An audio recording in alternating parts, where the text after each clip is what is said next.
मित्रांनो, शालिनी भक्तिसागर कथामध्ये तुमचे मनपूर्वक स्वागत आहे। तर मित्रांनो, आता हे पुढचे व्हिडिओ खूप छान छान येत आहे। तुलसीचे महात्म्य आणि शंख चूडामणी यांचे कशी उत्पत्ती झाली आहे, लग्न वगैरे संपूर्ण कथा येणार आहेत। तर मित्रांनो, सर्वांनी या दुर्गा पुराणाचे श्रवण करावे आणि शालिनी भक्तिसागर कथा या चॅनलला सबस्क्राइब नक्की करा। जास्तीत जास्त जणांना शेअर करा, ऑलवर क्लिक करा आणि माझा आत्मविश्वास वाढवा। 10 जणांना पण तुम्ही तुमच्या व्हॉट्सॲप ग्रुपवर तुमच्या मित्रांना या तुमच्या रिश्तेदारांना पण हे व्हिडिओची लिंक पाठवली तरी पण त्यांना सुद्धा छान छान 10 जणांना हे ऐकण्याची पुण्यफळाची प्राप्ती होईल। तर आता आपण या शिवजीचे देवांना आश्वासन आणि पुढचा अध्याय राहील शिवजींनी आपल्या दूताला शंखचूडाकडे पाठवलं। तर हे अध्याय तरी पण एक एक व्हिडिओमध्ये 10 अध्याय मी श्रवण तुम्हाला करून देते। 10 अध्याय श्रवण करणे म्हणजे 1000 गायी ब्राह्मणाला दान केल्याचे पुण्य लाभणे, कोटी रुद्राभिषेकाचे पुण्य लाभणे आणि आपले पाप जे असतील ते भस्म होऊन जातात आणि आपल्या हृदयात माता दुर्गा माँ प्रवेश करून आपल्या सर्व इच्छा कामना पूर्ण करतात। अखंड सौभाग्याची प्राप्ती होते, धनधान्यामध्ये वृद्धी होते। असे हे दुर्गा पुराण आहे। हे सहजासहजी कुठेच ऐकायला मिळणार नाही। 18 पुराणांमध्ये सर्वात श्रेष्ठ असे दुर्गा पुराण आहे। ज्यांच्या पदरी खूप काही जन्माचे पुण्य असेल त्यांनाच हे एवढे भाग्यवंत, जो खूप भाग्यवान आहे तर त्यालाच हे दुर्गा पुराण ऐकण्याचे पुण्यफळाचे पुण्य मिळेल आणि तो खूप भाग्यवान स्वतःला समजेल की त्याला दुर्गा पुराण श्रवण करण्याचे फळ मिळत आहे। तर आता आपण व्हिडिओला सुरुवात करूया। श्री गणेशाय नमो नमः। शिवजीचे देवांना आश्वासन। श्री गणेशाय नमः। सनत कुमार म्हणाले, व्यासजी, ब्रह्मदेव आणि श्रीहरीची दीन वचने ऐकून शिवजी गंभीर वाणीने म्हणाले, हे हरे, हे ब्राह्मण, तुमचे कल्याण असो। शंखचूडाचा वध निश्चित आहे, त्यामुळे तुम्ही भिवू नका। त्या दंभपुत्राचा सर्व वृत्तांत मी जाणतो। आता मी काय सांगतो ते ऐका। माझ्या आज्ञेनेच ऋषिकेश कृष्ण रूप घेऊन गोलोकात अधिष्ठित झाले, पण नंतर त्यांना मोह झाला। आपण स्वतंत्र आहोत असे समजून ते स्वज्जतपणे क्रीडा करू लागले, म्हणून मी निज मायाने त्यांची सद्बुद्धी हरण केली आणि त्यांच्याकडून शाप देवविला। नंतर मी माया काढून घेतली, तेव्हा मोह दूर होऊन ते ज्ञानयुक्त झाले। बुद्धिपूर्व पदावर आल्यानंतर मी माझ्यापाशी आले। दीन मुद्रेने मला नमस्कार केला, माझी स्तुती केली। लज्जेने व्याकुळ होऊन गोलोकात घडलेला सर्व वृत्तांत मला कथन केला आणि माझे रक्षण करा अशी प्रार्थना केली। त्याची शरणांता पाहून मी प्रसन्न झालो, त्यांना धीर दिला, म्हणालो, तुम्ही अजिबात घाबरू नका, मी तुमचा रक्षण करता आणि कल्याण करता आहे। जे काही घडले ते सर्व माझ्याच इच्छेने घडले आहे। आता तुम्ही राधेसहित आणि पार्षदासहित आपल्या स्थानी जा। तुम्ही ज्याला शाप दिला आहे तो गोप भारतामध्ये दानव रूपाने जन्म घेईल। योग्य वेळ येताच मी तुमच्या शापाचा उद्धार करेन। ते ऐकून श्रीकृष्णांना समाधान वाटेल। ते राधेसह गोलोकी गेले। आपण स्वतंत्र नाही हे त्यांच्या लक्षात आले होते। सर्व जग भगवान शिवजीच्या अधीन आहे हे जाणून ते मनपूर्वक माझी भक्ती करू लागले। असो, राधेच्या शापाने तोच गोप दानवराज शंखचूड झाला। तो धर्मज्ञ असला तरी देवद्रोही आहे। आपल्या दुष्ट मंत्र्यांचे ऐकून देवांना पीडा देत आहे, पण मी असताना तुम्ही काळजी करू नका, सर्व काही ठीक होईल। भगवान शंकर विधी हराशी अशा प्रकारे बोलत होते। तेवढा श्रीकृष्ण राधेसही आणि श्रेष्ठ पार्षदासही तेथे आले। त्यांनी शिवजींना नमस्कार केला। श्रीहरी आणि ब्रह्माजींनी भेट घेऊन ते आसनस्थ झाले व म्हणाले, शिवजी, तुम्ही परब्रह्म परमेश्वर आहात, सत्पुरुषाची श्रेष्ठ गती आहात। समस्त विश्व तुमच्या आमच्या अस्तित्वाला काही अर्थ आहे, तुमच्यामुळे आम्ही सनाथ आहोत। हे गौरीश, मी तुम्हाला वारंवार नमस्कार करते। मी तुम्हाला शरण आले आहे, माझ्यावर प्रसन्न व्हा। मी पूर्वी मोहग्रस्त होऊन स्वतःला स्वतंत्र समजून वागत होतो, त्याचे फळ मला मिळाले आहे। माझा सुदामा नामक पार्षद राधेच्या शापाने दानव कुळात जन्मून देवांना फार उपद्रव देत आहे, तरी आमचे रक्षण करून आमच्याशी शापाचाही उद्धार करा। शिवजी म्हणाले, श्रीकृष्ण, तुमचे कल्याण असो। तुम्ही जे काही केले ते सर्व माझ्याच इच्छेने केले आहे, म्हणून भिवू नका। तुम्ही आपल्या स्थानी जा, मी परात्पर आहे हे लक्षात ठेवून वागा। आपला अधिकार सावधपणे चालवा। राधा आणि पार्षदाच्या साह्याने आपले कार्य व्यवस्थित करा।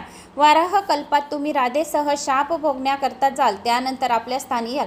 तुम्ही शंखचूड दानवाचे घराणे घेऊन येथे आलेले आहात। श्रीहरी आणि ब्रह्माजीही त्याच्याच अत्याचाराचा पाडा वाचत आहे। त्या दानव राजाने देवांना संत्रस्त केले आहे, त्याचे अधिकार काढून घेऊन त्यांची दुर्दशा केली आहे। मी त्यांचे दुःख नाहीसे करणार आहे। मग ते श्रीहरी आणि ब्रह्माजींना उद्देशून म्हणाले, तुम्ही देवाकडे जाऊन येथील सर्व वृत्तांत सांगा, त्यामुळे त्यांना आनंद होईल, ते निर्भय होतील। कैलासवासी भगवान रुद्र हे पूर्णशाने माझेच रूप आहे।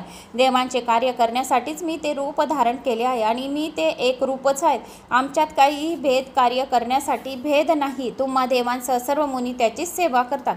शिवजीचे बोलणे ऐकून त्या सर्वांना खरोखर समाधान वाटले। भगवान भगवान श्रीकृष्ण राधेसह गोलोकी गेले. ब्रह्माजी आणि श्रीहरींनी शिवजींना नमस्कार करून त्यांचा निरोप घेतला. शिवलोकातील सभेबाहेर येऊन तेथे उपस्थित असलेल्या देवांना सर्व वृत्तांत सांगितला. मग ते आपल्या लोकी गेले. त्यांनी इतर देवांना आणि ऋषीजनांनाही ते वर्तमान सांगितले. त्यामुळे सर्वांना अत्यानंद झाला. काही दिवसांनी देवांना घेऊन ब्रह्माजी आणि श्रीहरी कैलास पर्वतावर गेले. त्यांनी पार्वती वल्लभ महेश्वरांना पाहिले, त्यांना नमस्कार केला आणि सद्गती होऊन म्हणाले, गिरिजानाथा, आम्ही तुम्हाला शरण आलो आहोत. आमचे रक्षण करा. शंखचूड आमचा शत्रू आहे. त्याने मोठे युद्ध करून आमचा पराभव केला आहे. आमचे अधिकार पडकावून आम्हाला देशोधडीला लावले. आमच्यासाठी देवलोक दुर्लभ झाला आहे. कोणतेही तेथे जाण्याचे धाडस करत नाही. आमच्यावर कृपा करा. दैत्यराजाचा संहार करून त्याच्या भयापासून व त्रासापासून आम्हाला मुक्त करा. त्याची विनवणी ऐकून भगवान शंकरांना दया आली. ते किंचित हसून म्हणाले, ब्रह्माजी, श्रीहरी आणि देवांनो, तुम्ही काळजी करू नका. निर्भय होऊन आपल्या स्थानी जाऊन मी शंखचूडाचा आणि त्यांच्या हस्तकांचा लवकरच वध करतो. महेश्वराचे ते अमृतसारखे बोलले ऐकून देव प्रसन्न मनाने आपल्या स्थानी गेले. शिवजींनी आपल्या दूताला शंखचूडाकडे पाठवले. सनतकुमार म्हणाले, व्यासजी, देव निघून गेल्यावर रुद्रदेवांनी शंखचूड दानवांचा वध करण्याचे ठरवले. त्यांनी गंधर्वाचा अधिपती असलेल्या पुष्पदंत चित्ररथाला बोलावून घेतले. त्याच्याशी सविस्तर चर्चा केली. त्याला आपला दूत म्हणाले शंखचूडाकडे पाठवले. शिवजीच्या आज्ञेनुसार पुष्पदंत शंखचूडाच्या नगरात गेला. ते नगर इंद्राच्या आणि कुबेराच्या नगराप्रमाणे नितांत सुंदर होते. त्याच्या मध्यभागी दानवराजाचा प्रशस्त प्रासाद होता. त्याला 12 द्वारे होती. प्रत्येक द्वारावर सज्ज द्वारपाल, शस्त्रसज्ज द्वारपाल होते. पुष्पदत्ताने एका द्वारपालाला आपल्या येण्याचे कारण सांगितले. त्याची अनुमती घेऊन तो आत प्रवेशला. तेथील राजसभेचे दालन अतिशय सुंदर होते, शोभिवंत आणि विस्तीर्ण होते. दानवराज शंखचूड एका रत्नजडित सिंहासनावर बसला होता. त्याच्या भोवती अनेक दानववीर उभे होते. शंखचूड 3.5 कोटी दानवांचा अधिपती होता. शतकोटी दानव त्याच्यासाठी प्राण देण्यासह तयार होते. त्याचे ऐश्वर्य पाहून पुष्पदंताला परम ऐश्वर्य वाटले. त्याने त्याला अभिवादन केले व म्हणाला, हे राजेंद्रा, मी पुष्पदंत नामक गंधर्व आहे. शिवजीच्या आज्ञेने त्याचे दूत म्हणून येथे आलो आहो. त्यांनी तुझ्यासाठी जो निरोप दाखवला आहे तो ऐक. ते म्हणतात, तू देवांचे राज्य आणि त्याचे अधिकार त्यांना परत दे किंवा युद्धाला तयार हो. मी देवांचा ईश्वर शंकर आहे, सज्जनांचा रक्षक आहे. देव मला शरण आले आहेत आणि मीही त्यांना अभय दिले आहे. मी शरणागतांना सहाय्य करणारा आणि दुष्टांना दंड देणार आहे. त्यांना राज्य देऊन स्वतःचा जीव वाचवणार आहेस की माझ्याशी युद्ध करून स्वतःसहित सर्व दानवांना मृत्यूच्या दाढेत लोटणार आहेत? नीट विचार करून उत्तर दे. हे दानवेंद्रा, मी तुला शिवजींचा संदेश सांगितला आहे. त्याचे बोलणे कधीही असत्य होत नाही. मी शिवजींना काय सांगू ते लवकर सांग. पुष्पदंताकडून रुद्रदेवाचा निरोप ऐकून दानवराज शंखचूडाला हसू आले. तो म्हणाला, दूता, मी देवांचे राज्य कधीही परत देणार नाही. शिवजींनी माझ्याकडून ते अपेक्षाही करू नये. वसुंधरा, मी महासमर्थ आणि पराक्रमी वीरांनीच भोगणे योग्य आहे. देवांचा पक्ष घेणाऱ्या रुद्राबरोबर युद्ध करण्यास मी केव्हाही सिद्ध आहे. ज्याच्यावर चढाई होते तो वीर केव्हाही अधमच होय. म्हणून मी उद्या सकाळीच त्याच्यावर चढाई करून येणार आहे. माझे उत्तर त्यांना सांग. शंखचूडाचे उद्दाम बोलणं ऐकून पुष्पदंत हसून म्हणाला, दानवराज, तू शिवजीच्या एका गणासमोरही टिकू शकत नाहीस. मग त्याच्याशी युद्ध करण्याची भाषा कसली करतोस? मी तुला पुन्हा सावध करतो. तू देवांना त्यांचे राज्य व अधिकार परत दे आणि जगण्याची इच्छा असल्यास पाताळात जाऊन राहा. तू शिवजींना सामान्य देव समजू नकोस. हे परमात्मा आहे, सर्वांचे ईश्वर आहे. इंद्रादी देव, प्रजापती, ऋषी, मुनी, सिद्ध, नाग, मानव सर्व त्यांची आज्ञा मानतात. ते श्रीहरीचे आणि ब्रह्मदेवाचे सुद्धा स्वामी देवादिदेव महादेव आहेत.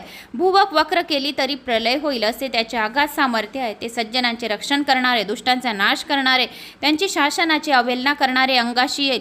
मी आणखी काय सांगू? शिवजी हे रुद्रदेव महेश्वर परब्रह्म आहे. त्यांनी तुझ्यासाठी जी आज्ञा दिली आहे तिचे तू पालन कर. देवांना त्यांचे राज्य अधिकार परत दे. त्यातच तुझे खूप भलाई आहे, तुझ्या कुळाचे कल्याण आहे. तेव्हा शंखचूड म्हणाला, दूता, जे मी स्वबळावर प्राप्त केले आहे ते राज्य आणि अधिकार मी सहजासहजी कोणालाही देणार नाही. मी युद्धाला घाबरत नाही. मी चराचर विश्व काळाच्या अधीन आहे. काळ आला की सर्व उत्पन्न होते आणि काळाने सर्व नष्ट होते. म्हणून मी जे काही सांगितले ते रुद्रदेवांना जाऊन सांग. मग त्यांना जे करायचे असेल ते करू दे. शंखचूडाचा निरोप घेऊन पुष्पदंत कैलास पर्वतावर परतले. शिवजींना सर्व वृत्तांत सांगितला. सनतकुमार म्हणाले, व्यासजी, पुष्पदंताकडून सर्व वृत्तांत जाणून घेतल्यावर शिवजींना फार संताप आला. ते आपल्या गणांना म्हणाले, वीरभद्र, नंदी, माझ्या बलवान पार्षदांनो, तुम्ही सर्वजण युद्धाला तयार व्हा. दोन्ही कुमारांना घेऊन युद्धाकरता निघा. भद्रकालीनेही आपल्या सेना घेऊन युद्धासाठी बाहेर पडावे. शंखचूडाच्या वधाकरता मीही निघतो. हे ऐकून शिवजीचे वीरगणांना आनंद झाला. त्यांनी त्वरेने युद्ध सिद्ध केली. स्कंद, कार्तिक, के, कुमार, गणपती आणि सर्व देवांना सुभद्रक, विशालक्ष, पिंगलाक्ष म्हणजे 33 कोटी गण संपूर्ण शिवजीने सोबत घेतले आणि मग सर्व गणाधिपती सहस्र हाताचे जटारूपी मुकुट धारण केले. भाळी चंद्रकोर असलेले निळकंठ, त्रिलोचन, भस्म, रुद्राक्ष हार, कुंडल, केअर, मुकुट धारण केले. निर्भय, महापराक्रमी आणि मादी सिद्धींनी संपन्न आणि युद्धकुशल होते. त्याच्या समेत त्यांची कोट्यवधी गण होते. अशा प्रकारे पृथ्वी, पाताळात, आकाशात, स्वर्गात राहणारे शिवजी जेवढे गण होते तेवढे युद्धाकरता घेऊन गेले आणि भूतगण, प्रथमगण यांची गणतीच नव्हती. त्याच्या व्यतिरिक्त 8 भैरव, 8 वसु, 12 रुद्र, 12 आदित्य, अग्नी, रुद्र संपूर्ण जे जे आहे शिवजींचे सर्व ते युद्धासाठी घेऊन गेले आणि स्वतः भद्रकालीही आली. त्यांचे देवीचे काय वर्णन करावे. ती रत्नजडी श्रेष्ठ विमानात आली होती. तिने लाल वस्त्रे परिधान केले होते. तिच्या अंगावरची लालच होते. ती हसत होती, गात होती, नाचत होती, भक्तांना अभय देऊन शत्रूंना भयभीत करीत होती. तिची 1 योजन लांबीची जीभ मुखाबाहेर येऊन लवलवत होती. तिने आपल्या हातामध्ये 1 चक्र, गदा, पद्य, खडक, चर्म, धनुष, बाण, मद्रुल, मिसूळ, आयुधे तसेच नागास्त्र, वैष्णवशास्त्र, वायव्यशास्त्र, नारायणास्त्र, गंधर्वास्त्र, ब्रह्मास्त्र, गरुडाश्व, पर्जन्याश्व, पाशुपतास्त्र, द्रुबनास्त्र, पर्वतास्त्र, अशी महावीरास्त्र, अशी खूप काही सहस्र. तिच्याबरोबर योगिनी, डाकिनी, भूत, प्रेत, पिशाच, कुष्मांड, ब्रह्मराक्षस, राक्षस, वेताळ, यक्ष, किन्नर बहुसंख्येने आलेले होते आणि या सर्वांना भगवान शंकर शंखचूडाशी युद्ध करण्यासाठी निघाले. ते चंद्रभागेच्या तीरावर आले. तेथे एका मनोहर वटवृक्षाखाली मुक्काम केला. शंखचूडाच्या युद्धासाठी आता प्रस्थान. सनतकुमार म्हणाले, व्याजी, शिवजीचा दूत निघून गेल्यावर शंखचूडाने आपल्या मंदिरात प्रवेश केला. त्याने आपल्या पत्नीला तुलसीला राज्यसभेत सर्व वर्तमान सांगितले आणि म्हणाले, प्रिये, शिवदूताने सांगितलेले निरोप ऐकून मी युद्ध करण्याचा निश्चय केला आहे. मला रणांगणात जाण्याची अनुज्ञा द्या. आपल्या पत्नीला बोधाच्या 4 गोष्टी सांगितल्या. तिची नीट समजूत घातली. तिच्याकडून युद्धाची संमती घेतली. ती रात्र त्याने तिच्या सहवासात घातली.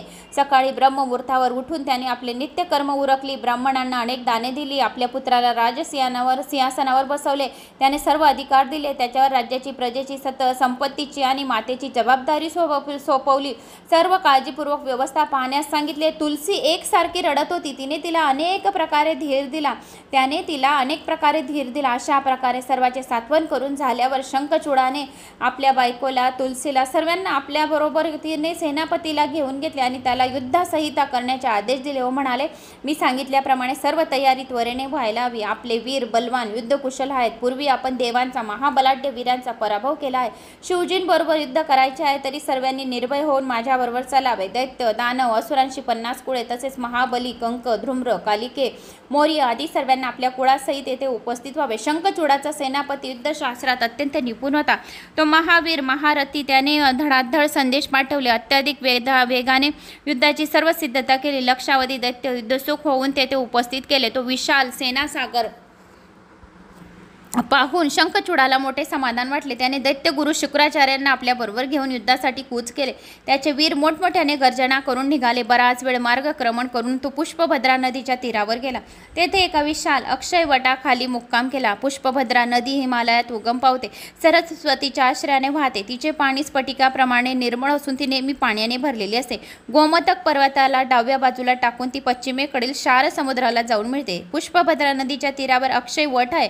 ते 5 योजने विस्तीर्ण आहे. 500 योजन लांबीचे आहे. कपिल ऋषींचे तपश्चर्येचे स्थान असून भारतातील प्रख्यात पुण्यक्षेत्र आहे. तेथे अनेक सिद्ध पुरुष निवास करतात. तेथे उपासना करणाऱ्या साधकांना सर्व प्रकारच्या सिद्धी ते महान सिद्धिक्षेत्र पश्चिम सागराच्या पूर्वेस, मलय पर्वताच्या पश्चिमेस, शैल पर्वताच्या उत्तरेस आणि गंधमादन पर्वताच्या दक्षिणेस आहे. शंखचूडाने अक्षयवटाखाली मुक्काम केला. तेथून जवळच शिवजीच्या सैन्याने तळ ठोकला होता. शिवजी आणि शंखचूडाचा दूत यांच्यात संवाद. सनतकुमार म्हणाले, व्याजी, शंखचूड आपल्या सेनासह पुष्पभद्रा नदीच्या तीरावर गेला. त्याने जवळ तळ ठोकून असलेले शिवजीचे विशाल सैन्य दिसले, पण तो अजिबात घाबरला नाही. त्याने एका विद्वान दानवाला आपला दूत म्हणून शिवजीकडे पाठवले. तो रथातून त्याच्यापाशी गेला. त्याने शिवजींना पाहिले तेव्हा ते योगासन घालून बसले होते. ब्रह्मतेजेमुळे अतिशय तेजस्वी दिसत होते. त्यांची मुद्रा शांत प्रसन्न होती. व्याघ्र चर्म परिधान केले होते. त्यांच्या हातात त्रिशूळ, पट्टीश आदी आयुध होते. भक्ताच्या मृत्यूभय हरण करणारे, तपश्चर्याचे फल देणारे, उपासकावर अनुग्रह करणारे, विश्वाचे भरण पोषण करणारे, पाहणी विश्वाचे आदी कारण ज्ञानदाता हे संपूर्ण शिवजीच्या डावीकडे भद्रकाली व पुढील बाजूस स्कंद बसला होता. दूताने शिवजींना दोघांना नमस्कार केला. लोकाचार्याला अनुसरून शंखचूडाचा दूत आहे असे सांगितले. माझ्या स्वामीच्या आज्ञेने येथे आलो आहो. ते दानवाचे अधिपती आहेत, त्रिभुवनाचे आणि पराक्रमी आहेत. तुम्ही त्यांना देवांचे राज्य व त्यांचे अधिकार परत देण्यास सांगितले होते. पण कोणताही क्षत्रिय महावीर स्वतःच्या ताब्यातील वस्तू दुसऱ्याला सहजासहजी देत नाही. त्याच्यासाठी युद्ध करायची त्याची तयारी असते. माझे स्वामी युद्धासाठी आलेले आहे. आता तुमचा काय विचार आहे ते सांगा. तेव्हा शिवजी म्हणाले, दूता तू ज्ञानी आहेस. आता मी काय सांगतो ते ऐक. आपल्या स्वामीकडे जा आणि निर्वात तसेच सांग. पितामह ब्रह्मदेवाने मरीची नावाचा धर्मज्ञ पुत्र होता. त्याचा पुत्र कश्यप दक्षाने आपल्या 13 कन्यांचा त्याच्याशी विवाह लावून दिला आहे. त्यातून ही सौभाग्य वाढवणारी आणि पतिव्रता होती तिला 4 पुत्र.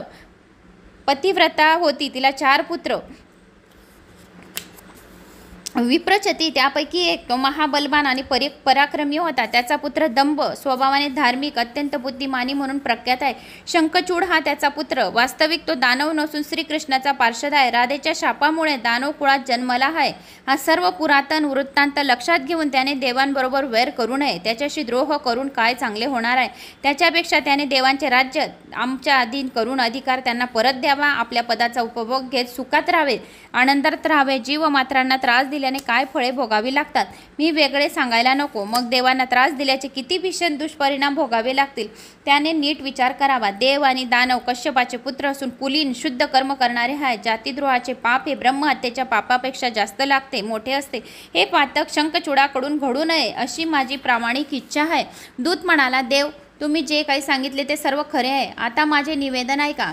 ज्ञातिद्रोहामुळे मोठे पाप लागते असे तुम्ही म्हणालात, पण हे पातक फक्त दानवांनाच लागते का आणि देवांना लागत नाही का? काही नियम आहेत का? आणि जर हे पातक सर्वांनाच लागत असले तर श्रीहरींना मधु कैटभ दैत्यांना कसे मारले? बलीचे सर्वस्व हरण करून त्याला पाताळात का घातले? हिरण्यक्ष त्याच्या भावाचा वध का केला? तुम्ही देवांची बाजू घेऊन युद्धात त्रिपुरासुरांना भस्मात का केले? देवांकडून बी काही चुका होतात. शुभांधी दैत्य कसे मारले गेले? समुद्र मंथनातून निघालेले अमृत फक्त देवांनीच कसे घेतले? त्रास भोगायचा आम्ही, कष्ट सोसायचे आम्ही, फळ भोगायचे देवांनी, हे काही बरोबर नाही. असो, काही ना काही कारणामुळे देव आणि दानव याचे वैर नेहमीच राहणार आहे. त्यात केव्हा जर काय करायचे पराजय ठरले, यात सर्व घडामोडी काळाच्या अधीन आहे. तुम्ही देव आणि दानव या दोघांचे ईश्वर आहात.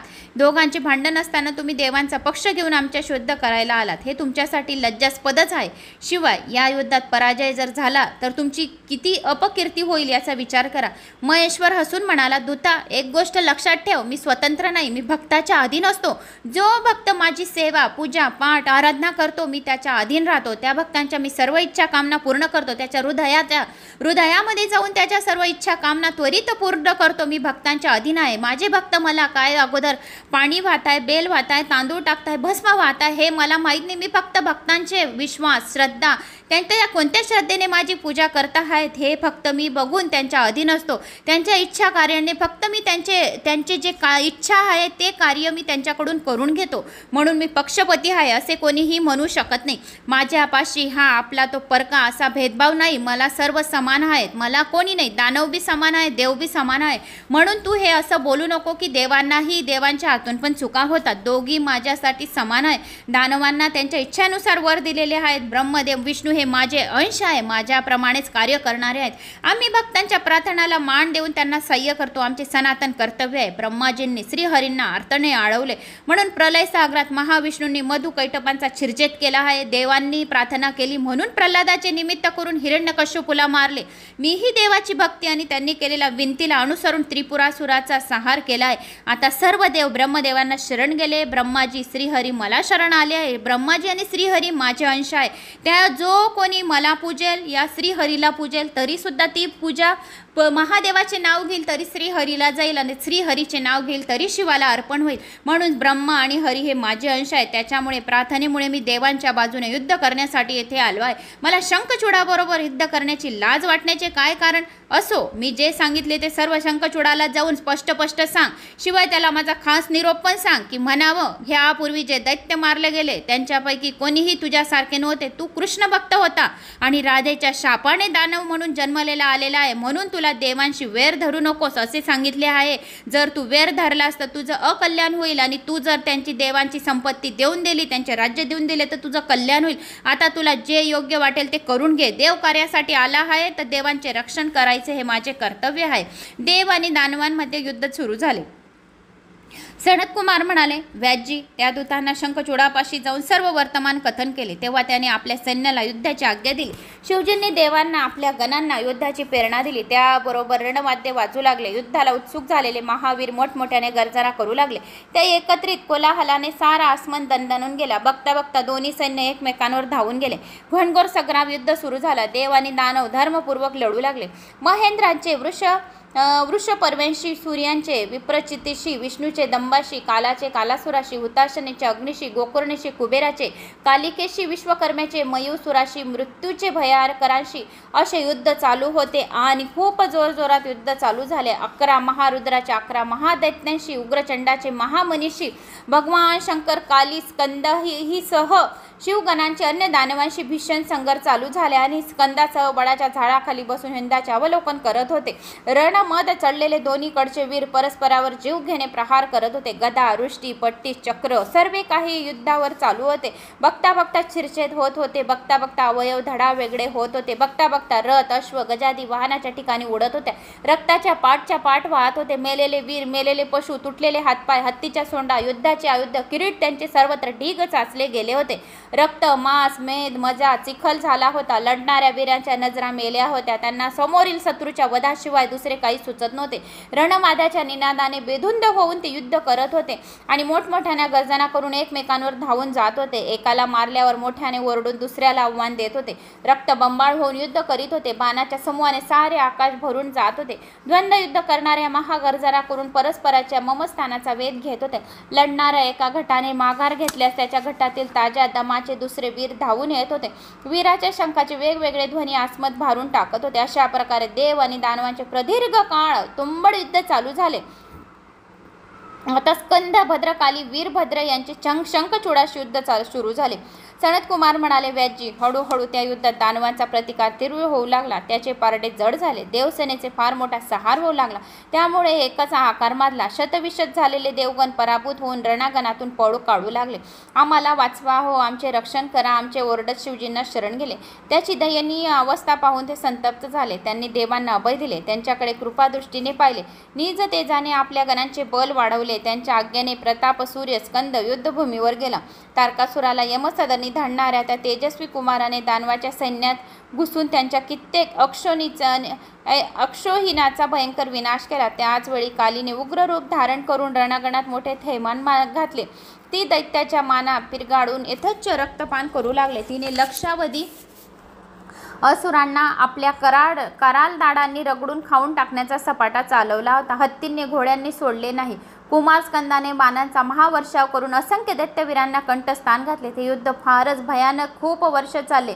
आपल्या वीरांची दारुण अवस्था पाहून वर्षपर्वा, विप्रचिती, दंड, विकम, दानव सेनापती स्कंदाशी आडीपळीने युद्ध करू लागले.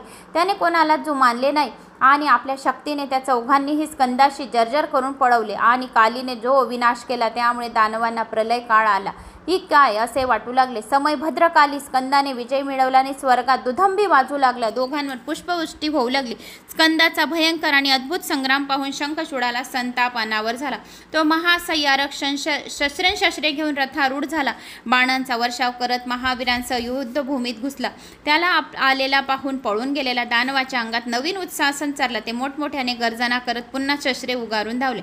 शंखचूडाच्या बाणांनी सारा आसमंत झाकोळून टाकला. सर्वत्र अंधार पसरला. तो मारा असह्य होऊन नंदी आदी शिवगण आदी देव अक्षरशः पळून गेले. कार्तिकेय मात्र न डगमंता ठाम उभा राहून त्याच्या हल्ल्याला चोख प्रतिकार करत होता. ते पाहून दानवेश्वरांनी त्याच्यावर मोठमोठे पर्वत, सर्प, वृक्ष यांच्या बळी मार केला आणि शिवपुत्राने तो माराही निष्प्रभ केला. तेव्हा शंखचूडाने भय दानवांकडून प्राप्त झाले. असुरी मायाचा प्रभाव दाखवण्यास सुरुवात केली. शिवगणांच्या देवांच्याही लक्षात आली नाही. मायेचा आश्रय घेऊन महाबली दैत्यराजाने एका दिव्य बाणाने कुमाराचे धनुष्य तोडून टाकले, त्याचा रथ मोडून टाकला, त्याचे वाहन मोरलाही जर्जर करून टाकले. त्यानंतर जरा वेळ न घालवता सूर्यासारखा दैत्यमान अत्यंत घातक शक्तीने त्याच्या छातीवर प्रहार केला. त्यामुळे त्याला क्षणभर मूर्छा आली. सावध होताच तो पुन्हा रत्नजडित दिव्य रथात आरूढ झाला. त्याने शिवजींचे आणि पार्वतीचे स्मरण केले. तो नव्या उत्साहाने युद्ध प्रवृत्त झाला. त्याला पाहून शंखचूडाने पुन्हा एकदा पर्वत, शिलाखंड, सर्प, वृक्षांचा मारा करून त्याला जेरीस आणण्याचा प्रयत्न केला. स्कंदाने दिव्य अस्त्रांनी त्याच्या ठिकऱ्या उडवल्या. मेघाशस्त्रांनी रणांगणात पसरलेला दानव पेरीत अग्नी शांत केला. मग तो थांबलाच नाही. त्याने सहज लिलीने शंखचूडाचे धनुष्य तोडून टाकले, रथाच्या ठिकऱ्या उडवल्या, त्याच्या किरीट कुंडले उडवून टाकली. मोठमोठ्याने गर्जना करून सूर्यासारखा एक ज्वलित शक्तीचा त्याच्या छातीवर प्रहार केला. तो मार असह्य. दैत्यराज मूर्छित पडला. बऱ्याच काळाने तो भानावर आला. उठून पुन्हा लढू लागला. त्याने कुमारावर एक दिव्य शक्ती फेकली. तिच्या प्रभावाने तो देहबान हरपून खाली कोसळला. कालीने आपल्या ज्ञानशक्तीने त्यास सावध केले आणि त्याला निजकृपेने अनंत बळ दिले. स्कंद मूर्छित झाल्यावर महाबली वीरभद्राने शंखचूडाला आव्हान दिले. दोघांमध्ये महाभयंकर युद्ध झाले. त्या संग्रामात दानवेंद्राने पेरलेली सर्व दिव्य अस्त्रे वीरभद्राने निष्प्रभ करून टाकली. तेवढ्या शंखचूडाने संतप्त होऊन एक तीक्ष्ण शक्ती त्याच्या दिशेने फिरकावली. तिचा प्रहार असह्य होऊन वीरभद्र मूर्छित पडला आणि मग काही वेळाने देह भानावर आला. तो उठून उभा राहिला. त्याने हातात धनुष्य घेतले तेव्हा काली ही युद्धभूमीवर आली होती. तिच्या मागे माग नंदीश्वर आला, शिवगण आले, देव, गंधर्व, यक्ष, किन्नर सर्वचे सर्व युद्धाच्या इच्छेने आले. त्यांना पाहून शंखचूडाच्या सैन्यातही वीरश्री संचरली. अशा प्रकारे दोन्हीकडील वीर पुन्हा एकदा जोरदार युद्ध सुरू झाले आणि मग भद्रकाली आणि शंखचूडाचा युद्ध सुरू झाला. सनतकुमार म्हणाले, व्यासजी, भद्रकालीने रणांगणात येताच गगनभेदी गर्जना केली. गर्जनेच्या निनादाने असंख्य दानव भयभीत होऊन मूर्छित पडून गेले. अक्राळ विक्राळ कालीने घेतले. दाढीचे भीषण स्वरूपाची आणि हाती भयंकर दंड घेतली. देव मध्यप्राशन करून युद्धभूमीवर नित्य करू लागले. तिच्या सैन्यातील देव मध्यप्राशन करून नित्य करू लागले. ते दृश्य पाहून दानवीर प्राणभयाने व्याकुळ झाले. त्याला कोलाहल ऐकून देवगण आनंदित झाले. भद्रकालीला युद्धभूमीवर आलेली पाहून दैत्यराज शंखचूड वेगाने तिच्या समोर ठाकला. त्याने आपल्या सैन्यांना अभय दिले आणि त्यांना पराक्रमासाठी उद्युत केले. मग सुरू झाले एकच भीषण. कालीने मोठमोठ्याने आरोळ्या मारल्या. दानव राजावर प्रलय अग्नीसारखा दाहक अग्नी फेकला. त्याने वैश्रवास्त्र सोडून दिले आणि शांततेने ब्रह्मास्त्राचा प्रयोग केला. नारायणास्त्र सोडले. शंखचूडाने त्याला नम्रपणे साष्टांग नमस्कार घातला. ज्या वेळेस वैष्णव शस्त्र सोडले आणि त्याला शांत केले तेव्हा देवीने नारायणास्त्र सोडले. नारायणास्त्र सोडता शंखचूडाने त्या नारायणास्त्राला प्रणाम केला, साष्टांग नमस्कार घातला. तेव्हा ते निवृत्त झाले आणि तो ब्रह्मास्त्राचा प्रयोग केला आणि धगधगीत अस्त्राला पाहून पृथ्वीवर पडून दंडवत प्रणाम केला. त्यामुळे तो वाचला. मग त्याने क्षणाचा विलंब न करता देवीवर बाणाचा वर्षाव केला. तिने जबडा पसरून ते सर्व बाण गिळून टाकले. ते पाहून दानव चक्रावून गेले. दानवेंद्राने तिच्या शत योजनेने विस्ताराची भयानक शक्ती फेकली. तेव्हा देवीने दिव्य अस्त्राने शक्तीचे तुकडे तुकडे केले. चंडिकेवर वैष्णवास्त्र सोडला. तिने महेश्वर अस्त्राचे निवारण केले. अशा प्रकारे दोघांमध्ये तुंबड युद्ध झाले. हजारो वर्ष युद्ध चालले. शेवटी दैत्यराज आटोपत नाही हे पाहून संतप्त झालेली देवीने पाशुपतास्त्र अभिमंत्रित केले. इतक्यात आकाशवाणी झाली, हे देवी, पाशुपतास्त्र अमोघ असले तरी त्याच्यापासून शंखचूडाचा मृत्यू होणार नाही. त्यासाठी तू दुसरा उपाय कर. या ऐकून भद्रकालीने पाशुपतास्त्र सोडले नाही. तिने दानव सेनेत घुसून लक्षावधी वीरांना भक्षण केले. मग शंखचूडाला खाण्यासाठी धावली तेव्हा त्याने रौद्रास्त्र सोडून तिला थोपवले. तिची आक्रमकता पाहून त्यालाही भयंकर संताप आला. त्याने एक धार खडक तिच्या दिशेने भिरकावले. ती गिळून टाकले. त्याने त्याला पेरलेले प्रत्येक दिव्य अस्त्र नष्टभ्रष्ट करून टाकले. असे बराच वर्ष युद्ध चालू झाले. ते महादेवी त्याला खाण्यासाठी वेगाने धावत होती. तिचा हेतू लक्षात येताच तो क्षणार्धात अदृश्य झाला. चौताळलेल्या देवीने मुष्टीप्रहार करून त्याचा रथ आणि सारथी नष्ट केला. इतक्या शंखचूडाने प्रकट होऊन प्रलय अग्नीसारख्या दगदगत्या चक्राने तिच्यावर प्रहार केला. तिने ते चक्र डाव्या हाताने धरून गिळून टाकले. मग ती थांबलीच नाही. तिने धाव घेऊन तिच्यावर मुष्टीप्रहार केला. दंदना मूर्छित होऊन खाली पडले. काही वेगाने शुद्धीवर आला. मातृबुद्धीने तिच्याशी बहुयुद्ध केले नाही. तेव्हा देवीने त्याला उचलून गरागरा फिरून आकाशात भिरकावून दिले. खाली आपटून दिले तेव्हा पुन्हा उठून बसला आणि तिला नमस्कार केला आणि रत्नजडित दिव्य रथात बसून युद्धाकरता तयार झाला. शंखचूडाला आकाशात भिरकावल्यानंतर कालीने शत्रू पक्षात घुसून दानवांना खाऊन टाकण्याचा आणि त्याचे रक्त पिण्याचा सपाटा चालू ठेवला. तेवढ्या तिने पुन्हा आकाशवाणी झाली, हे देवी, रणभूमावर अजूनही 1,00,000 दानवीर शिल्लक आहे. ते अतिशय बलाढ्य, उन्मत्त, युद्धाला उत्सुक आहे. आधी त्यांचा समाचार घे, त्यांना खाऊन टाक. मग संग्रामात शंखचूडाला मारण्यासाठी इच्छा करू नकोस. तो तुझ्याकडून अवज्ञ आहे. ती नभोवाणी ऐकून भद्रकालीने दानव सेनेत धाव घेतला आणि असंख्य दैत्यांना दाढेखाली रगडून मारून टाकले. अशा प्रकारे दानवांची दानादान असे युद्ध सुरू झाले आणि मग शिवजी उडवून ती शिवजींपाशी गेली. त्याने युद्धाचा सर्व वृत्तांत सांगितला. मग त्यानंतर शंखचूडाच्या सेनाचा शंखचूडाचा वध. मग सनत कुमार म्हणाले, व्यासजी, आपल्या सेनाचा भीषण संहार आपल्या प्राणप्रिय वीरांना काळाच्या दाढेत जाताना शंखचूडाला भयंकर संताप आला. तो युद्धाच्या आवेशाने उभा राहिला. त्याने शिवजींना ललकारले, म्हणाला, महादेव, माझ्या सैन्याचा विनाश करण्यात काय पुरुषार्थ आहे? तुम्ही माझ्याशी युद्ध करा. तो शिवजींच्या समोर येऊन उभा राहिला. शंखचूड डायरेक्ट शिवजींच्या समोर येऊन उभा राहिला आणि त्याच्यावर अनेक दिव्य अस्त्र सोडली, अविश्रास शरवृत्ती केली. मग तो अदृश्य होऊन आपल्या मायेने सर्वांना भयभीत करू लागला. देवांनी त्याच्या मायेचा थांग लागला नाही. शिवजी मात्र सावध होते. त्यांनी महादिव्य महेश्वर अस्त्राने त्याची असुरी माया क्षणार्धात नष्ट केली. अस्त्राने दानव राजाच्या सर्व दिव्य अस्त्रांना निष्प्रभ करून टाकले आणि मग महाबली शिवप्रभूंनी त्याच्या वधासाठी एक महातेजस्वी आणि ज्याचे निवारण होऊ शकत नाही असा त्रिशूळ धारण केला. तोच आकाशवाणी झाली, हे शंकर, हा त्रिशूळ शंखचूडावर सोडू नका. तुम्ही संपूर्ण ब्रह्मांडाला नष्ट करू शकता. संपूर्ण ब्रह्मांड हा त्रिशूळ फेकून नष्ट होऊन जाईल. तेथे याची काहीच कथा नाही, पण वेदांची मर्यादा राखणे हे तुमचे कर्तव्य आहे. जोपर्यंत दैत्य राजापाशी श्री विष्णूचे परम कवच आहे, तोपर्यंत त्याची पत्नी पतिव्रता आहे, तोपर्यंत याला जरा पण मृत्यू येणार नाही. तुलसी, शंखचूडाची पत्नी, याची पत्नी खूप अत्यंत पतिव्रता आहे, म्हणून शंखचूडाला कोणीच मृत्यू करू शकत नाही, याचा वध करू शकत नाही अशी आकाशवाणी झाली. तोपर्यंत याला तो मृत्यू येणार नाही असा ब्रह्माजीचा याला वर आहे आणि याच्याजवळ श्री विष्णूचे परम कवच आहे. त्याचे वचन तुम्ही खरे करा. तो नभोवाणी ऐकून शिवजी थांबले. त्याने सर्व बाबींचा नीट विचार केला. संदर्भात श्रीहरींना योग्य त्या आज्ञा दिल्या. त्यानुसार श्रीहरी वृद्ध ब्राह्मणाचे रूप घेऊन शंखचूडापाशी गेले. त्याने विप्रेचा सन्मान केला. त्याला आगमनाचा हेतू विचारला. ब्राह्मण म्हणाला, महाराज, तुमचे औदार्य थोर आहे असे ऐकून मी मोठ्या अपेक्षेने तुमच्यापाशी आला हो. तेव्हा शंखचूड म्हणाला, तुम्हाला माझ्याकडून काय हवे आहे? ब्राह्मण म्हणाला, दैत्यराज, मी मागेन ती वस्तू देण्याची तुम्ही मला वचन देत असाल तरच माझ्या मागण्याला काही अर्थ आहे. शंखचूडाने तसे वचन दिले. तेव्हा तो म्हणाला, महाराज, मला तुमचे कवच हवे आहे. सत्यभाषी दानवेंद्राने आपले प्राणप्रिय कवच त्या ब्राह्मणाला दिले. अशा प्रकारे श्रीहरीने आपल्या मायेने शंखचूडाचे कवच हरण करून घेतले. ते कवच धारण करून आणि दैत्यराजाचे रूप घेऊन ते त्याच्या घरी गेले. त्यांनी देवकार्याच्या सिद्धीसाठी त्यांच्या पत्नीचा तुलसीचा पतिव्रत्य भंग केला. त्यावेळेस युद्धभूमीवर भगवान शिवजींनी शंखचूडाला मारण्यासाठी विजय नावाचा त्रिशूळ धारण केला. त्याच्या प्रकाशाने दशोदिशा उजळून निघाल्या. तो त्रिशूळ मध्यानीच्या कोट्यावधी सूर्यासमान दित्यवान, दुनिवार, कधीही व्यर्थ न होणारा आणि महासंहारक होता. तो 1000 धनुष्य, 1 माप लांबीचा आणि 100 हात रुंदीचा होता. तो नित्यरूप स्वयंभू त्रिशूळ शिवजींच्या हातून निघाला. त्याने आकाशात जाऊन शंखचूडावर झेप घेतली. त्याला भस्मसात करून तो पुन्हा आकाशात गेला.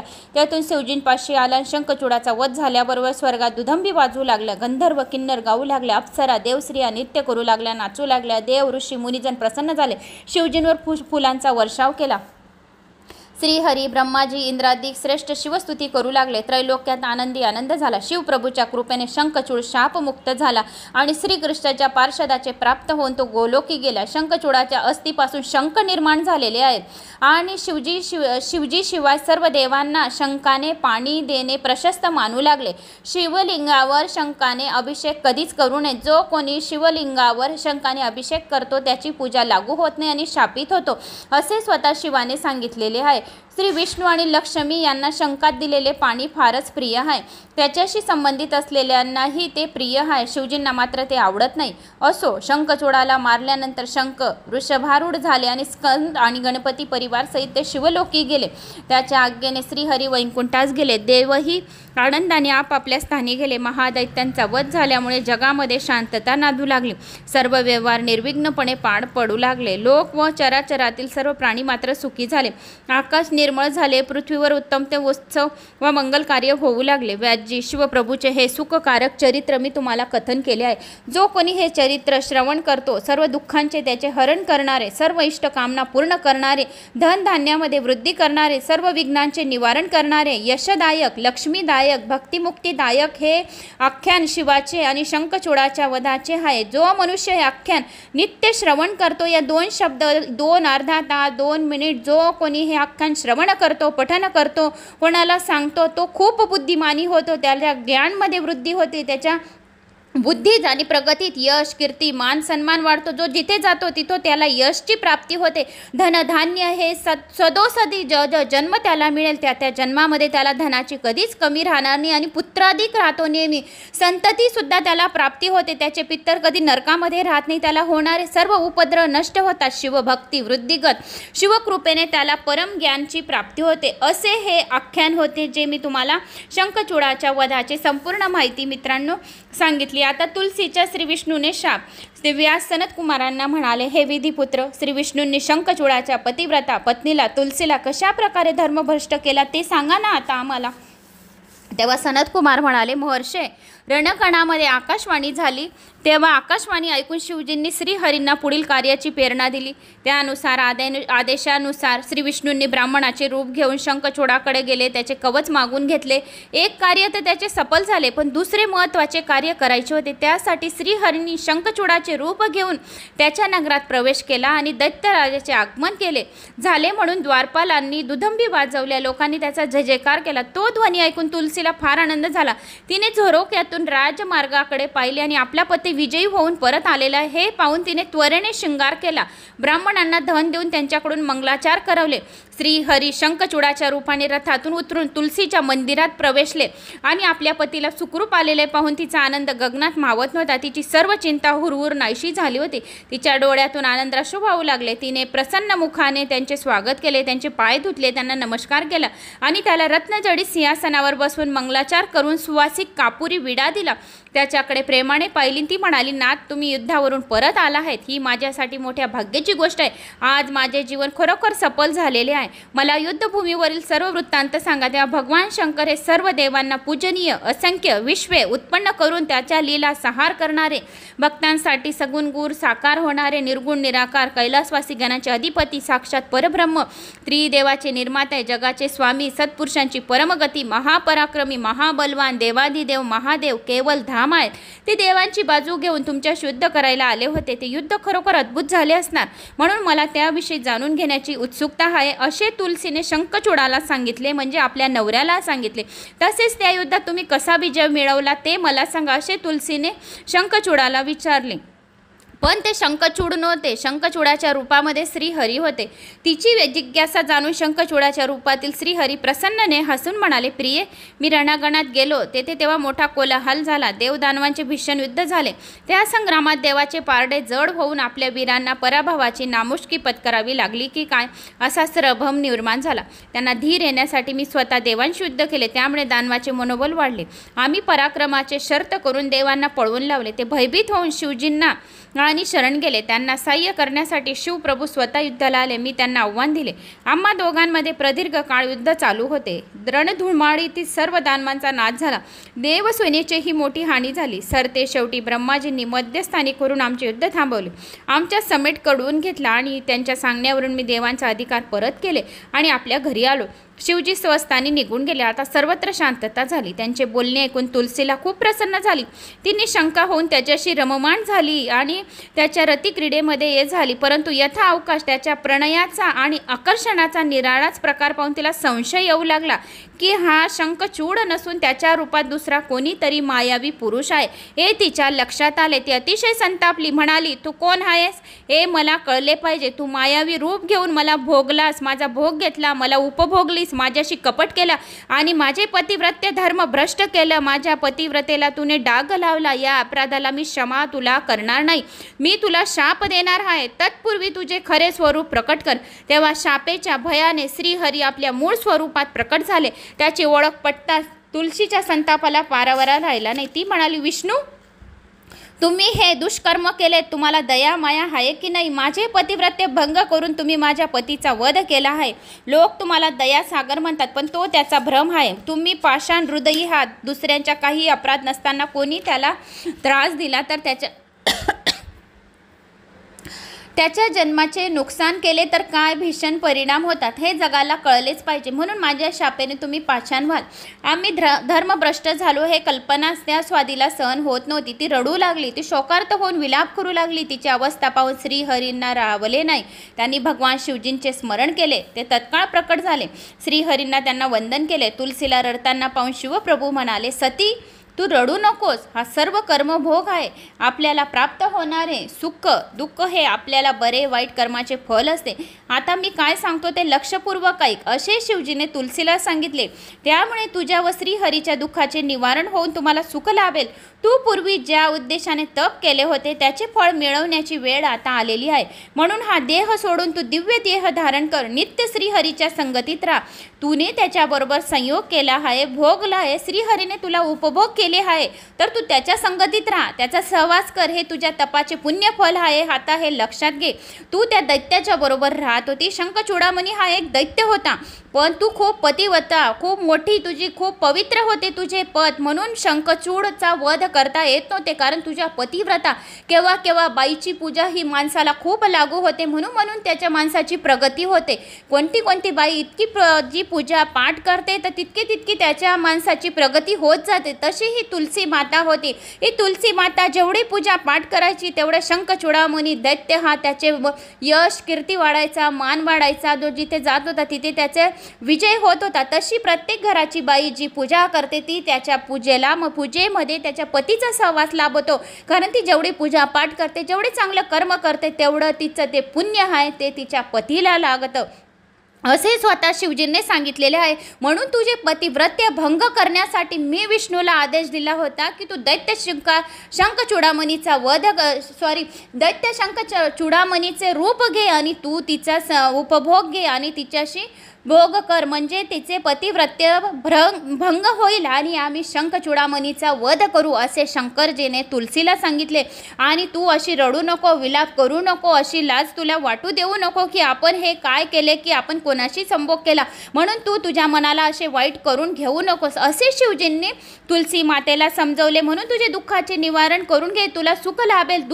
तू पूर्वी ज्या उद्देशाने तप केले होते ते फळ तुला आता मिळेल. आलेली फळ मिळवण्याची वेळ तुझी आलेली. म्हणून हा देह सोडून तू दिव्य देह धारण कर आणि नित्य हरीच्या संगतीत राहा. त्याचा सहवास तुला लाभेल आणि तुझ्या तपाचे पुण्य फल आहे हे लक्षात घे. तुलसी, तू या देहाचा त्याग करून दे आणि नंदीत देहात त्याग करताच त्याचे नदीत रूपांतर होईल. ती गंडकी नावाने नदी प्रसिद्ध होईल. जो कोणी त्या गंडकी नदीचं नुसतं नामस्मरण करेल, श्रवण करेल, तरी सुद्धा त्याचे पापाचे नाशच होईल असे सांगितले. आणि पावन ही पुण्यमयी नदी जो कोणी त्याच्यात आंघोळ करेल, या एकादशीच्या दिवशी जो कोणी ही कथा पण श्रवण करेल गंडकी नावाने, या ही तुलसीची व्रतकथा श्रवण करेल, शंखचूडामणीची व्रतकथा श्रवण करेल, त्याला पुण्य कोटी रुद्र पुण्य अभिषेकाचे पुण्य मिळेल आणि वैकुंठ लोकाची त्याला प्राप्ती होईल. असे हे पतित पावन तुलसीचे महात्म्य आहे.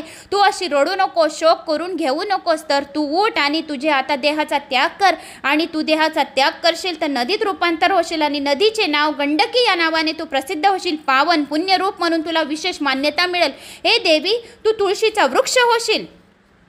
तू तुळशीचे वृक्ष होशील. माझ्या वरदानाने तुळशीला सर्वात महत्त्व, देवपूजेत महत्त्वाचे स्थान मिळले जाईल. जो कोणी तुळशीची पूजा करेल, तुळशीसमोर दीपक लावेल, त्याच्या घरात धन धान्य मिळेल आणि त्याच्या घरात सतत लक्ष्मी नांदेल. जो कोणी एकादशीच्या दिवशी तुळशी तुळशी असे शब्दसुद्धा श्रवण करेल, 3 वेळा तुळशी तुळशी तुळशी असे सुद्धा श्रवण करेल, तरी त्याचे पापे जन्मजन्मांतरची दूर होतील आणि त्याला कोट्यावधी पुण्यफळाची प्राप्ती होईल. म्हणून तू अशी नाराज होऊ नको. आता तू काही अशी लाज तुला वाटू देऊ नको. तू आता तुझ्या देहाचा त्याग कर आणि नदीत रूपांतर हो आणि गंडकी या नावाने प्रसिद्ध हो आणि तू आता तुळशीच्या या रूपात तू विवृक्ष होऊन जाशील आणि त्या माझ्या वरदानाने तुळशीला देवपूजात सर्वात महत्त्वाचे स्थान मिळेल. स्वर्ग, मृत्यू, पाताळ या तिन्ही लोकांमध्ये तू सर्वात श्रेष्ठ राहशील. तू हरीच्या जवळच राहशील. तुला हरीने उपभोगले आहे, हरीने तुझ्याशी संभोग केलेला आहे. तू हरीच्या समीप राहशील. वृक्षाची अधिष्ठात्री देवी होऊन वैकुंठामध्ये दिव्य रूपाने तुझा वास होईल आणि वास करशील. श्री विष्णू बरोबर एकांतात क्रीडा करशील. तुझ्या शापाप्रमाणे श्रीहरी गंडकी नदीच्या तीरावर पाषाण रूपाने राहतील. तीक्ष्ण दातांच्या कोट्यावधी कीटक या पाषाणाला भेदून तुकड्यांमध्ये चक्र तयार रूपाने राहतील. तीक्ष्ण दातांच्या कोट्यावधी कीटक पाषाणाला भेदून तुकड्यांमध्ये चक्र तयार करतील. अशा प्रकारे त्या पुण्यदायक शाळीग्राम शिळा होतील आणि त्यांच्यावरील चक्राच्या परकाप्रमाणे त्या लक्ष्मी किंवा नारायण म्हणून ओळखल्या जातील. हे साध्वी, तुझ्या आणि शाळीग्रामाचा संगम फार पुण्यदायक होईल. जो कोणी एकादशीच्या दिवशी ही कथा ऐकेल तुळशी आणि शाळीग्रामाची, तर त्याचे सर्व जन्मजन्मांतरचे पाप दूर होईल. शाळीग्राम असं सुद्धा श्रवण करेल तरी त्याचे पापाचे नाशच होईल. जो कोणी शाळीग्रामला स्पर्श करतात त्याचे सर्व पापाचे नाश्य होईल आणि त्याच्या घरात धनधान्यामध्ये वृद्धी होईल आणि लक्ष्मी कायमस्वरूपी त्याच्या घरात राहील. अशा या तुळशी आणि शाळीग्रामाचा संगम फार पुण्यदायक मानला जाईल. अर्थात जो मनुष्य देवघरामध्ये शाळीग्रामाची पूजा करून त्यास तुळशीत अर्पण करेल तो महापुण्यवान समजावा आणि महाभाग्यवान समजावा. जो शाळीग्रामाचा आणि तुळशीचा वियोग करेल अर्थात शाळीग्रामावरून तुळस दूर करेल त्याला जन्मजन्मी स्त्रीचा वियोग सहन करावा लागेल. जो महाज्ञानी पुरुष शाळीग्राम, शंख आणि तुळस एका जागीच ठेवेल तो विष्णूंना प्रिय होईल. जो त्याचा वियोग करेल तो भार्याही होऊन 7 जन्मापर्यंत रोगग्रस्त राहील. त्यानंतर शिव महाप्रभूंनी या दोघांनी शाळीग्रामाचे व तुळशीचे महात्म्य सविस्तर वर्णन करून सांगितले आणि अंतर्धान पावले. त्याचे कल्याणप्रद बोलणे ऐकून तुलसीचे दुःख खरोखरच नाहीसे झाले. तिला प्रसन्न वाटले. तो देह टाकून त्याने दिव्य देह धारण केला. तिला घेऊन कमलापती वैकुंठास गेला. तिच्या पूर्व देहापासून गंडकी नदी उत्पन्न झाली आणि तिच्या दोन्ही तटावर श्रीहरी मनुष्यांनी पुण्य प्रदान करणाऱ्या शिळाच्या रूपाने त्या पाषाणावर कीटक छिद्रे करतात. त्या छिद्रांनी छेद जाऊन त्या शिळा गंडकी नदीत पडतात. त्याचा फार पुण्यदायक असतो. ज्या शिळा आहेत त्या जागीच राहतात त्यांना पिंगला म्हणतात आणि त्या मनुष्यांना तापदायक होतात. व्यासजी अशा प्रकारे भगवान विष्णूंच्या महात्म्याने संयुक्त असलेले आख्यान अत्यंत पवित्र पुण्यदायक असून भोग आणि मोक्ष दोहांची प्राप्ती करून देणारी आहे आणि सदोसदी त्यांच्या मुलांची, बाळांची, पितरांची, मुलाबाळांची तर प्रगतीच होईल. पण पित्तरसुद्धा नरकमध्ये पडलेले असतील त्यांचे तर ते नरकांमधले पित्तर मोक्षाला प्राप्ती मिळेल. असे हे शालिग्राम आणि तुळशीचे मोठे महात्म्य संपूर्ण जीवन वृत्तांत सांगितला.